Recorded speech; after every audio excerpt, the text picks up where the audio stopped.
For advertisements, please contact 8125893028. మా mail ID maxtvtelugu@gmail.com.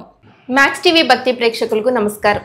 ఈ రోజు మనతో పాటు ఉన్నారు ప్రముఖ ఆధ్యాత్మికవేత్త అలాగే జ్యోతిష పండితులు చేబిఎం కిరణ్ శర్మ గారు. నమస్కారం గురుగారు. నమస్తే తల్లి.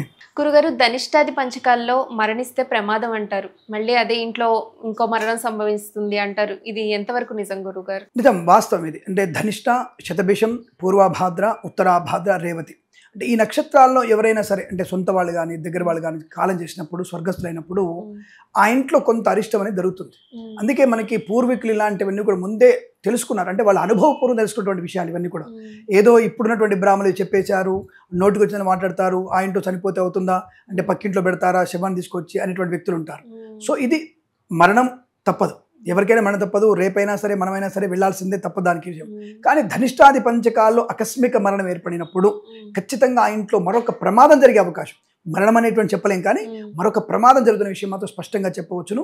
ఒకవేళ ఆ ఇంట్లో కనుక ధనిష్టాది పంచకాల్లో ఇందాక చెప్పిన నక్షత్రాల్లో కనుక మరణం సంభవిస్తే మాత్రం ఎట్టి పరిస్థితుల్లో మళ్ళీ ఆ ఇంట్లో 12వ రోజు కర్మ అయిపోయిన తర్వాత 13వ రోజు ఉదక శాంతిలాంటి చేసేసి ఆ యొక్క ఇల్లును మూసేసి మనం వేరే ఇంట్లో ఉండాల్సిందే. ఆ ఇల్లుని మరి తెరవకూడదు. ఎందుకు తెరవకూడదు అంటే ప్రేత రూపం ఉంటుంది. మనం సనాతన ధర్మంలో దేవుడు ఉన్నాడు, దయ్యం కూడా ఉంది మనకి. అది చాలా మందికి దేవుడు ఉన్నాడా దయ్యం ఉన్నాడా అని అడుగుతుంటారు. ఎప్పుడైతే దేవుడు ఉన్నాడు అనుకుంటే ఆటోమేటిక్గా దయ్యం ఉంది. రాముడు ఉంటే రావణాసుడు ఉన్నాడు కదా. అలాగే మనకి మోక్షానికి చేసేటువంటి పనులు కొన్నప్పుడు తప్పకుండా నెగిటివ్ ఎనర్జీ అనేది ప్రేత రూపంలో ఉంటుంది. చనిపోయిన వాళ్ళు తృప్తి అంటే ఆ అసంతృప్తి ఉండి వాళ్ళు ప్రేత రూపకంగా పాశం వదిలిపెట్టుకుంటే ప్రేమలు వదిలిపెట్టుకోకుండా బంధం వదిలిపెట్టుకోలేకుండా వాళ్ళు మనతోనే తిరుగుతూ వెంటాడుతూ ఉంటారు. అది మంచిదే. అంటే వాళ్ళనేది నా పిల్లలతో ఉన్నాను అనే భావన. కానీ ఇక్కడ మనకి ధనిష్టాది పంచకాలు ఎవరైనా కాలం చేస్తే మాత్రం మరొక ప్రమాదం జరగడానికి అవకాశాలు 100% పంచకాల్లో ఏ నక్షత్రాలు వస్తాయి గురుగారు? ధనిష్ట, శతభిషం, పూర్వభాద్ర, ఉత్తరాభాద్ర, రేవతి వీటిని పంచ నక్షత్రాలు. ధనిష్ట ఆది పంచ నక్షత్రాలు అంటారు, అంటే రేవతి వరకు.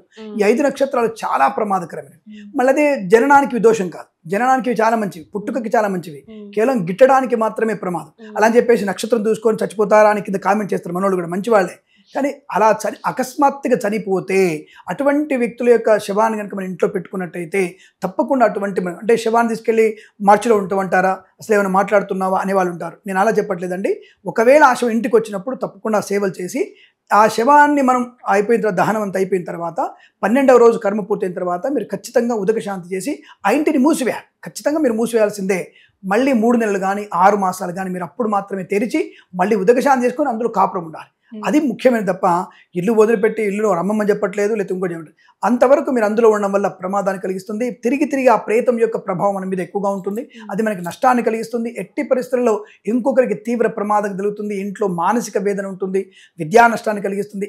అనేక రకాల చికాకులు, ఆర్థికపరమైన చికాకులు అనేక కలిగించే అవకాశం ఉంటుంది. కాబట్టి ధనిష్టాది పంచకాల్లో అలాంటి మరణం సంభవిస్తే మాత్రం మనం ఎట్టి పరిస్థితుల్లో ఆ ఇంట్లో నివాసం ఉండకూడదు. 3 మాసాలు కానీ 6 మాసాలు కానీ పూర్తిగా వదిలివేయాల్సిందే. ఏమంటే ఒక రూమ్లో పెట్టాము, ఆ రూమ్ తాళం వేయచ్చా, మిగతా రూమ్లో మేము ఉండొచ్చా, అసలు ఆ ఇంటి మొత్తాన్ని వాడుకోకూడదు. ప్రేత అనేది మొత్తం తిరుగుతూనే ఉంటుంది, తనకి ఇష్టమైనటువంటి ప్రతి చోటికి వెళుతూ ఉంటుంది. కనబడుతుందా అంటే చూద్దాం, రేపు భవిష్యత్తులో మేము దాన్ని కూడా ప్రూవ్ చేసేటువంటి శక్తి మాకు కూడా వస్తుంది. ఇప్పుడు మంత్రానికి శక్తి అనేది సైంటిఫిక్గా కూడా ప్రూవ్ చేస్తున్నారు ఇప్పుడు. సో కాబట్టి ఏదైనా సరే ఒక నమ్మకం, శాస్త్రం అనేది నమ్మకం, సనాతన ధర్మం అనేది ఒక నమ్మకం. 10,000 సంవత్సరాల నుంచి కొన్ని లక్షల సంవత్సరాల నుంచి నడుస్తున్నటువంటి సనాతన ధర్మం కాబట్టి ఈ ధర్మంలో కొన్ని ఖచ్చితంగా నమ్మవలసి ఉంటాయి, నమ్మాలి కూడా, తప్పదు. ఆ విషయం ద్వారా ధనిష్టాది నక్షత్రాల్లో కనుక ఇటువంటి మరణం సంభవిస్తే జాగ్రత్తలు తీసుకోవాల్సిన అవసరం ఉంటుంది, అది గ్రహించండి. గురుగారు, అయితే ఒక శవాన్ని దహనం చేయడం మంచిదా లేదా సమాధి చేయడం మంచిదా? అంటే కొన్ని ఆచారాలు, ఇప్పుడు క్రైస్తవులు వాళ్ళు సమాధి మాత్రం చేస్తారు, కొంతమంది వచ్చేసి మనకి ముస్లిమ్స్ కూడా దాన్ని సమాధి మాత్రం చేస్తారు, వాళ్ళు ఎట్టి బదులు దానం చేయరు. వాళ్ళు అంటే వాళ్ళ యొక్క మత ఆచార విశ్వాసాన్ని బట్టి ఉంటుంది. కానీ సనాతన హిందూ ధర్మంలో మాత్రం మ్యాక్సిమం టు మ్యాక్సిమం కొన్ని అంటే ఈ మతంలో కూడా కొంతమంది మాత్రమే మనకి సమాధి చేస్తారు, కానీ దాదాపుగా శవాన్ని దహనం చేయడం ఉత్తమం. కానీ మన దగ్గర కూడా సన్యాసులు కానీ వివాహం కాని వారు చనిపోయినప్పుడు కానీ చిన్నపిల్లలు చనిపోయినప్పుడు కానీ తప్పకుండా వాళ్ళకి ఆత్మస్వరూపమైనటువంటి తత్వాన్ని మనం సమాధి చేస్తాం. బట్ అందుకే 90% మోర్ దెన్ మనం శవాన్ని దహనం చేయడమే మంచిది. అటువంటి శవదహనం చేస్తేనే అనుకూలత ఉంటుంది, ప్రకృతిని కాపాడేటువంటి ప్రయత్నంలో కూడా ఉంటుంది. పూడ్చడం కన్నా స్థలం ఎక్కువ కావాలి. ప్రాక్టికల్ ఆలోచిస్తే దహనం వల్ల ఒకే చోట 10 మందిని కాల్ చేయొచ్చు. అంటే నేను చెప్పేది శాస్త్ర పద్ధతి మాత్రమే. కాబట్టి దహనం చేయడమే ఉత్తమమైనటువంటి పద్ధతి. స్పష్టంగా ధర్మశాస్త్రం చెప్పబడింది, దహనమే చేయాలి. ఎందుకంటే దహనం వల్ల పంచభూతాత్మలు కలిసిపోతుంది. సమాధి చేయడం వల్ల ఏమవుతుంది, మీకు కేవలం భూమికి మాత్రం అంకితం అయిపోతాం. అదే మీకు ఈ దహనం వల్ల గాలిలోకి, వెలుతురులోకి, నీళ్ళల్లోకి, ఇప్పుడు మీరు అస్థికలు తీసుకెళ్తారు, నీళ్ళు నిమజ్జనం చేస్తారుగా, అంటే ఇక్కడ జల సమాధి అయిపోతుంది, గాలిలో కలిసిపోతుందిగా, అంటే బూడిద వల్ల గాలితో కలిసిపోతుంది, వాయువు అవుతుంది కదా, వాయువులో కలిసిపోతుంది, అగ్నిలో తగలబడుతోంది, ఆకాశానికి వెళ్తుంది, అంటే మోక్షానికి వెళ్ళిపోతుంటుంది. ఇది పంచభూతాత్మకంలో కలిసిపోతుంది కాబట్టి దహనం చేయడమే ఉత్తమంగా చెప్పబడింది సమాధి కన్నా. మరి మన ఆచారంలో కూడా కొంతమందికి సమాధి చేసేటువంటి అవకాశాలు కూడా ఖచ్చితంగా ఉన్నాయి. సో అంటే దహనం ఒక్కటే మంచిదా అంటే ఎవరి ఆచారం వాళ్ళది.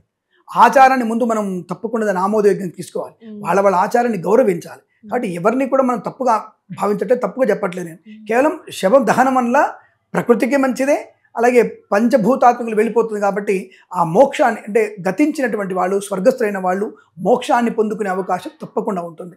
సమాధి చేయడం వాళ్ళు కూడా ఉంటుంది, అది అంత ఆలస్యం అవుతుంది నా భావన మాత్రమే. కానీ మనకు దహనం మాత్రమే ఉత్తమంగా చెప్పబడింది. ధన్యవాదాలు. శుభమస్తు.